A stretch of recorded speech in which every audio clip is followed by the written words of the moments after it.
My father, who was born and raised in a fishing village, has lived with the sea. He would set out before dawn and judge the changing weather, with care and support the family. When my father was young, fish were abundant. In the morning fishing, the nets would fill with silverfish. Dealers waited at the port, and prices were set by auction. But over the decades, the situation changed greatly. The amount of fish in the sea kept decreasing. The causes are complex: overfishing, ocean pollution, climate change. At first my father insisted that the old methods are enough. His desire to preserve the conventional way of fishing was strong. But changes in the times cannot be resisted. I, his son, introduced my father to new technology: fish finders and medium-sized seine nets. My father at first resisted this mechanization, but once he tried it, he was surprised at the efficiency.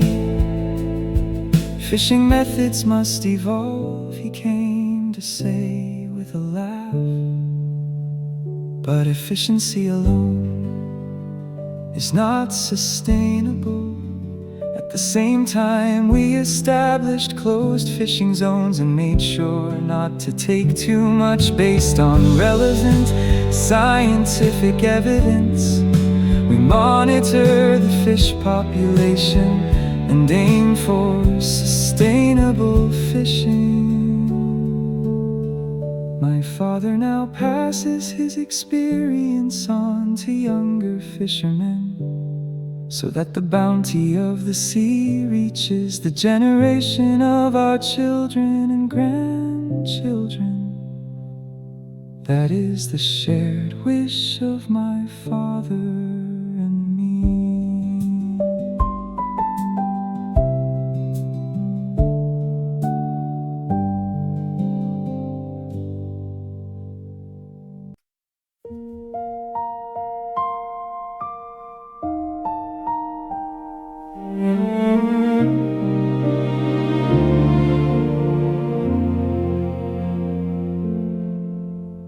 When I was in middle school, I was bullied. Going to the classroom was a horror. When the alarm rang in the morning, tears would pour out. The incident that triggered it was so small that no one could guess. At the school sports day, my team lost a relay match and finished last. From there, one teammate began to blame me, and gradually the atmosphere of the class changed.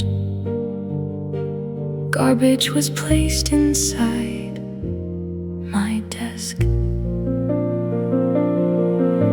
My gym uniform was dumped into the toilet. No one would speak to me when I reported the matter to a teacher. I was dismissed with, "It's merely teasing." I was too embarrassed to confess to my parents. A sense of shame made me carry it alone. One day, I simply could not go to school. My mother at first showed anger, but seeing my face, she understood everything. Working with the school, my homeroom teacher was changed. Several classmates came to apologize to me. I still remember the weight of the words, "I am truly sorry." Bullying eats at the heart of not only the victim, also the one who bullies. One of those who had bullied me contacted me years later. I have been regretting it all this time, he said. The wound has not completely disappeared, but that experience made the person I am today. A person who knows weakness can be kinder to another's weakness. The experience of suffering can become a strength that may someday relieve someone else.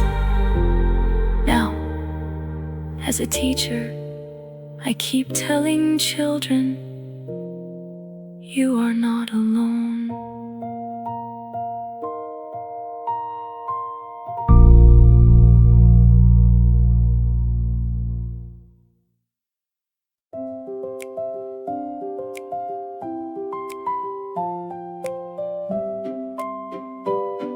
In a democratic nation, the Constitution functions as the supreme law.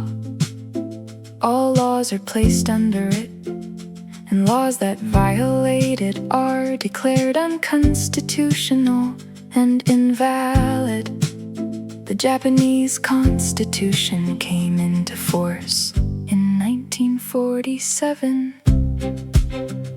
Because it was drafted under foreign occupation, there is criticism that it is an imposed constitution. At the same time, it is also a fact that it has supported the peace and prosperity of post-war Japan. Amendment requires the support of 2/3 of the Diet and a national referendum. For this reason, it has never once been amended. Debate over constitutional revision has continued for many years. The focus is Article 9, the clause renouncing war. Supporters argue that amendment is needed to deal with the changing security environment. Opponents insist that pacifism must be retained. Results have swung with the times. There is a survey suggesting younger generations tend to support revision, but among the elderly, more cautious opinions are common. The debate over revision requires intellectual honesty, rather than vaguely wanting to change or vaguely wanting to preserve. We should discuss specific articles and a specific vision of the nation. The Constitution does not belong to any one group. It is born and can be changed through the will of the people. Democracy functions only through the participation of each citizen. The debate over the Constitution is the most fundamental dialogue that decides the future of our nation.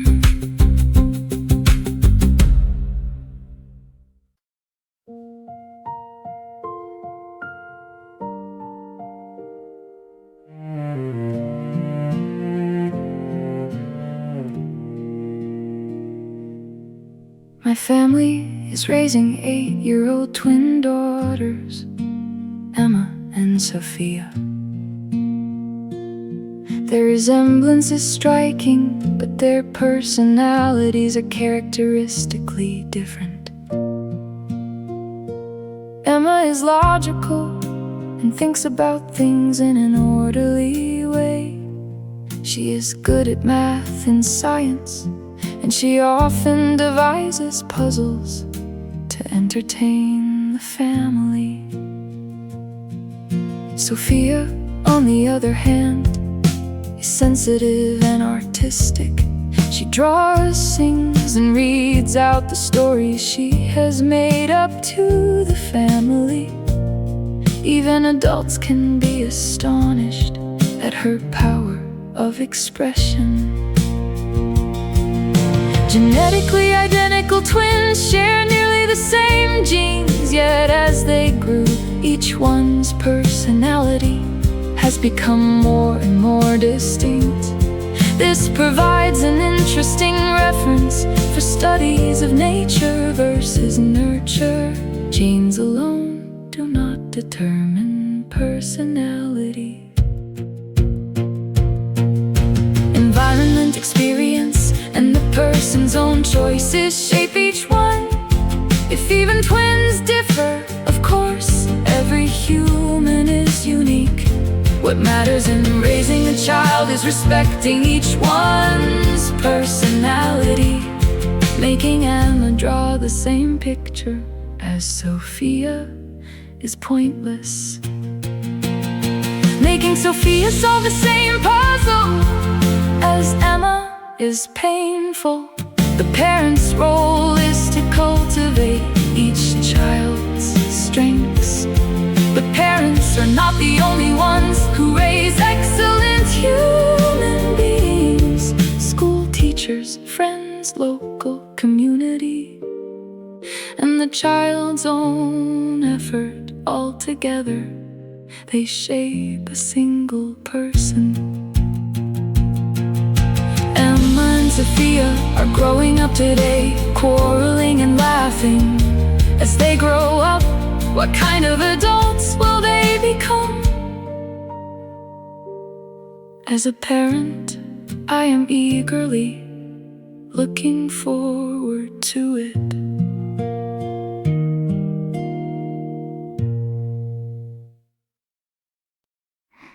In the early hours of a winter morning, steam appears on the mountainside. The steam rising from the roof of a hot spring, it melts into the cold air. This hot spring town has a history of more than 1,000 years. The water of the hot spring, referred to in old documents, still flows unchanged from the ground. The innkeeper is the 5th generation of his family. Rising early, he adjusts the temperature of the hot spring and prepares to welcome guests. His measured manner of speech carries the sense of history that has accumulated in this land. Guests come from across the country and from overseas. Their dialects vary, but the moment they step into the bath, everyone lets out a deep breath in the same way. The relaxation of a hot spring is beyond words. Soaking in the bath, I look out at the snowy scene through the window. On distant mountains, snow has piled up, and the branches of trees are dyed white. Here, far from the noise of the city, the flow of time slips into a gentle pace. Dinner features dishes made with the ingredients of this land. Wild mountain vegetables, river trout soup made with local miso. It is a taste one cannot find in the city. After dinner, the innkeeper recites old stories, tales of the village's spirits, of gods, of ancestors. They are not written in history books, but have been passed down orally as the memory of this land. As the night deepens, only the sound of the water is heard. The hot spring, welling endlessly from its source, flows on beyond the human scale of time. 1,000 years ago now, 1,000 years from now, The waters of this land will keep healing people unchanged.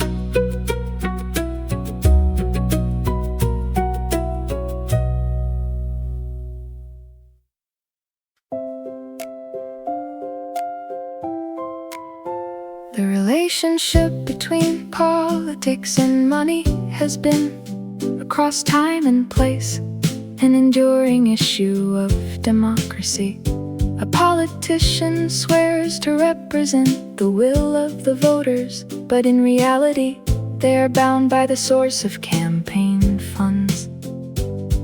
Whether Democrat or Republican, political activity costs large sums of money. Campaigns, advertising, staff salaries. Where to obtain these funds becomes the issue. Corporate donations have long been a subject of dispute. If a company donates money, it expects policies favorable to that company. Corporate support may therefore carry an implied expectation. Cases of corruption and bribery have brought down many ministers and lawmakers. The anger of the public demands strict punishment for corrupt politicians. Countries implement political fund laws. A maximum ceiling on donations, the duty of disclosure, examination of how money is spent. But methods that circumvent the regulatory net keep being developed. Political funding organizations and fundraising events can create many loopholes. To ensure true democracy, the setting up of institutions alone is inadequate. Public scrutiny, investigative reporting of the media, and the involvement of voters are indispensable for a vote to carry meaning. Citizens must also accept the responsibility of watching politics closely.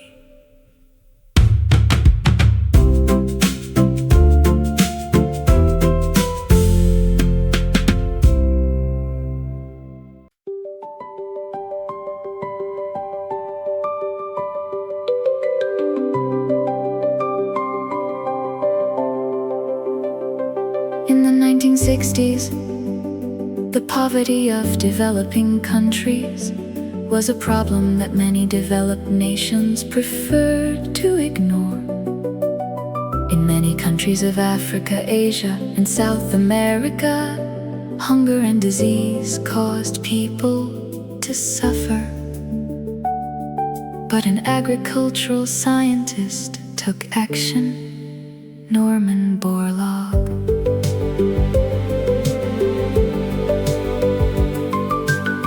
He led a movement called the Green Revolution and, through the improvement of wheat varieties, succeeded in dramatically increasing the world's food production. The high-yield varieties he discovered performed well in areas with limited rainfall. In India and Mexico, wheat production doubled in a few years. Hundreds of millions of lives were saved. His achievement received worldwide recognition. He received the Nobel Peace Prize in 1970. The Green Revolution looked like a miracle, but there was also criticism. Monoculture agriculture is vulnerable to pests. The use of chemical fertilizers drains the soil and lowers productivity over the long term. Borlaug himself faced these criticisms sincerely. The Green Revolution is only a temporary victory, he said. As long as the population keeps growing, the food problem will not end. Today, the world population has passed 8 billion, Without the achievements of the Green Revolution, hunger would be far worse. But new challenges are piling up. Climate change, depletion of water resources, soil exhaustion. Next generation technologies such as gene-edited crops are being developed. But these technologies bring new ethical issues along with them.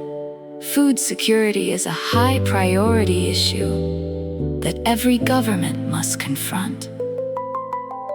We must pass the lessons Borlaug left us on to the next generation.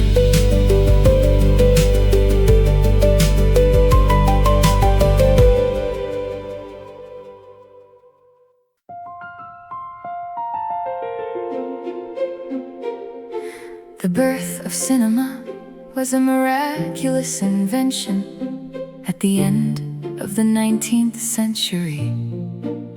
Since the Lumiere brothers held a public screening in Paris in 1895, film has become one of humanity's major art forms. Early films were silent. The story had to be conveyed through the actors' facial expressions and gestures alone. The greatest star of that era was Charlie Chaplin. Chaplin was born in 1889 to a poor family in London. His father died young from alcoholism, and his mother suffered mental illness at 7. Chaplin was sent to an orphanage.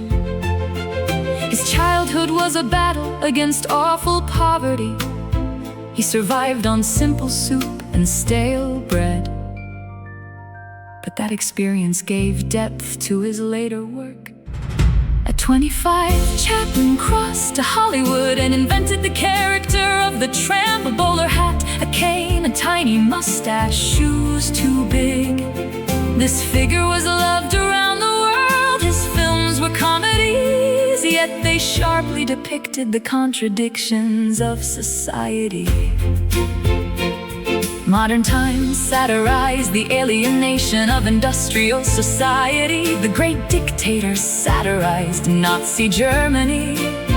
In the 1950s, however, when the Red Scare began in the United States, Chaplin was suspected of being a communist sympathizer. He left the US and went into exile in Switzerland. In his later years, Chaplin's reputation was restored at the 1972 Academy Awards. The entire audience stood up and gave him a standing ovation.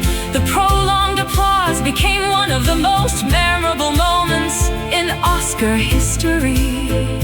Chaplin's films do not fade even today. Life is a tragedy when seen up close, but a comedy from a distance. His words touch the truth of the human condition.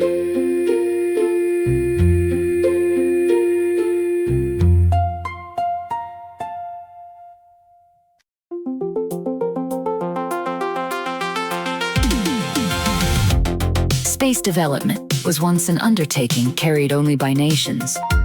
But in the 21st century, private companies have entered one after another, and the commercial space age has arrived. A leading company is Elon Musk's SpaceX.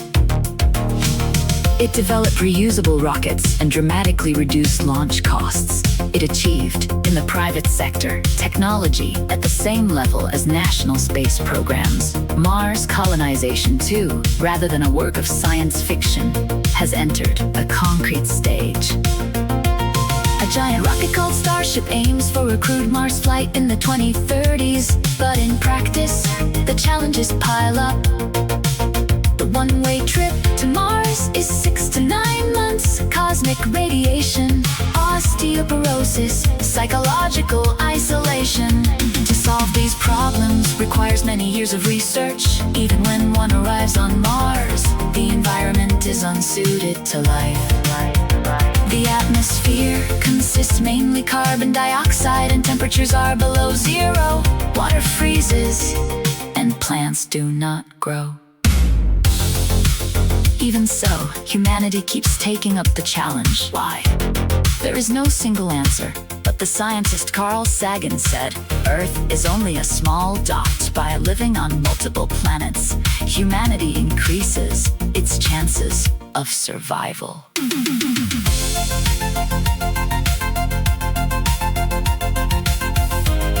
There are also those opposed to Mars colonization. It would only pollute a new planet without solving Earth's problems. The vast funds should be used to end poverty. There is a legitimate basis for this criticism. Space development expands the possibilities of humanity. But at the same time, we must not forget the responsibility to care for the Earth. When we look up at the sky, we must direct our eyes to both the future and the present.